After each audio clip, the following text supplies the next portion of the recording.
مولاي صل وسلم دائما أبدا على حبيبك خير الخلق كلهم.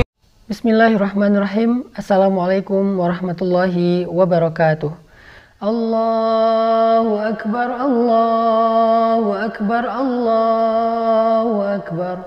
La ilaha illallah, Wallahu Akbar. Allahu Akbar walillahil hamd.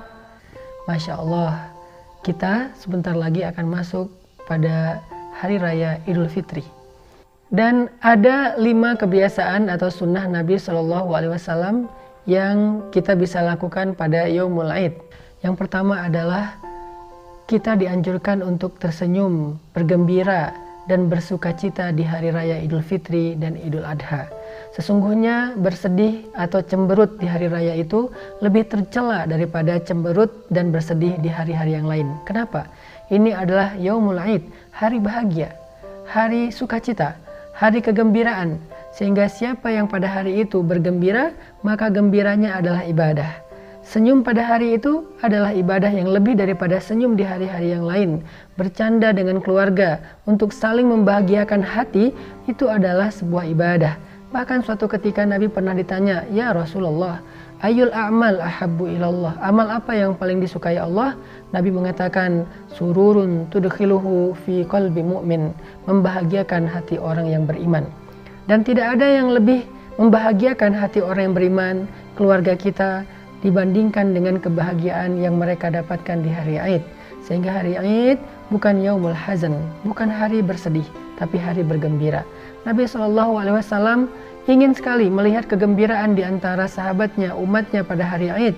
Sehingga Islam mensyariatkan ada zakat fitrah sebelum sholat Aid, agar setiap orang miskin bisa bergembira di hari Aid karena tidak kekurangan makan mereka di hari itu. Itu salah satu di antara fadilah dan goals tujuan dari zakat fitrah, agar orang-orang yang tidak punya makanan di hari Aid, mereka sudah terjamin kenyamanannya, terjamin makanannya, sehingga mereka juga bisa merasakan kegembiraan dari Yaumul Aid.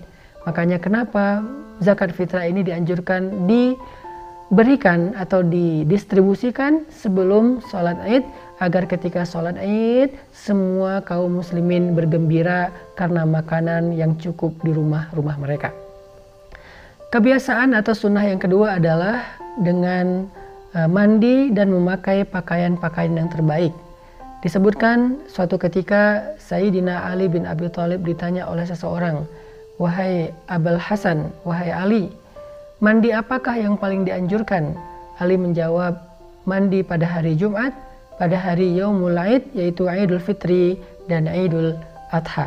Begitu juga dengan memakai pakaian yang baik, pakaian yang bersih, pakaian yang istimewa, walaupun tidak harus mahal dan tidak harus terlihat syuhrah berlebih-lebihan. Maka sesungguhnya Ibnu Khuzaimah pernah meriwayatkan sebuah cerita atau hadis bahwa Nabi SAW memiliki satu jubah, satu gamis yang khusus beliau pakai hanya di hari Idul Fitri atau Idul Adha atau hari Jumat.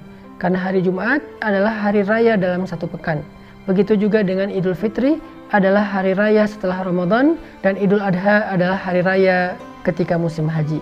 Dengan demikian, Nabi SAW secara khusus memberikan contoh kepada kita, menyediakan pakaian yang berbeda, yang khusus, yang tidak beliau pakai kecuali di hari-hari yang istimewa tersebut. Mungkin kita membeli baju baru, tetapi jangan sampai kita menjadi orang yang boros. Mungkin kita membeli baju baru, tetapi jangan sampai berlebih-lebihan, sehingga sholat Aid atau silaturahim lebaran menjadi ajang pamer bagi kita. Dan kalau itu terjadi, alhaakumut takasur, kita akan lalai dan celaka justru dengan saling menyombongkan diri, menunjukkan siapa yang outfitnya lebih mahal daripada yang lain. Ini bukan akhlak orang yang beriman. Sunnah yang ketiga adalah makan sebelum berangkat sholat Idul Fitri. Karena sesungguhnya Imam Ahmad pernah meriwayatkan sebuah hadis bahwa Nabi SAW tidak berangkat untuk melaksanakan sholat Idul Fitri kecuali makan terlebih dahulu. ini sunnah. Walaupun kita cuman minum air putih, kemudian makan sebutir kurma, atau mungkin hanya makan buah, tetapi lakukanlah itu karena ingin mengikuti sunnah Nabi. Maka dengan demikian kita menyempurnakan rangkaian kebaikan-kebaikan yang ada pada Yaumul Aid, pada hari Aid. Berbeda dengan Idul Adha, justru kita dianjurkan untuk berpuasa sebelum kita berangkat melaksanakan sholat Idul Adha. Jadi kalau Idul Adha, kita dianjurkan untuk berpuasa sejenak sebelum berangkat untuk sholat Idul Adha. Sedangkan Idul Fitri justru kita dianjurkan untuk berbuka atau makan walaupun ringan sebelum kita melakukan sholat Idul Fitri. Sunnah yang keempat adalah bertakbir. Karena Allah Subhanahu wa taala berfirman, "Walitukabbirullaha 'ala ma hadakum wa la'allakum tashkurun." Bertakbirlah kalian kepada Allah atas nikmat Islam, nikmat petunjuk, nikmat syariat atau nikmat Ramadan dan ibadah-ibadah yang ada di dalamnya, termasuk nikmat Yaumul Aid. Bertakbirlah supaya kalian menjadi hamba yang bersyukur. Takbir pada hari Aid adalah ekspresi rasa syukur.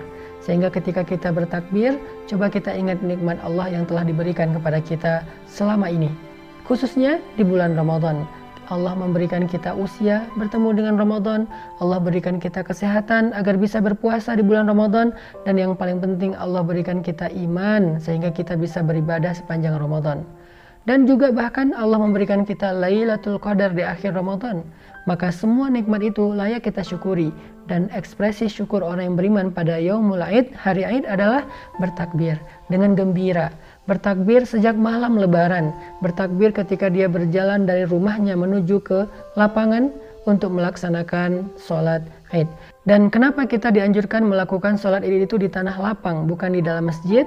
Agar perempuan-perempuan yang sedang berhalangan, agar perempuan-perempuan yang sedang haid atau nifas juga bisa ikut menikmati kegembiraan dan kebahagiaan suasana sholat Aid tersebut tanpa harus masuk ke dalam masjid, agar perempuan-perempuan yang sedang berhalangan ini bisa mendengar khutbah Aid yang menjadi kebaikan buat mereka. Jadi Yaumul Aid harus bisa dinikmati oleh semuanya. Dan yang terakhir adalah membedakan jalan saat kita pergi dan pulang untuk sholat Aid. Diriwayatkan oleh Imam Al-Bukhari dari Jabir bin Abdullah bahwa sesungguhnya Nabi SAW berangkat untuk melaksanakan sholat Id dari jalan yang berbeda dengan ketika beliau kembali. Kenapa? Karena Nabi ingin bertemu dengan lebih banyak kaum muslimin dan berjabat tangan dengan mereka, maaf-maafan, saling menyampaikan ucapan selamat, bergembira, sehingga Nabi mencoba untuk mengambil jalan yang berbeda antara beliau berangkat dengan kembali agar bisa bertemu dengan lebih banyak sahabat ataupun kaum muslimin.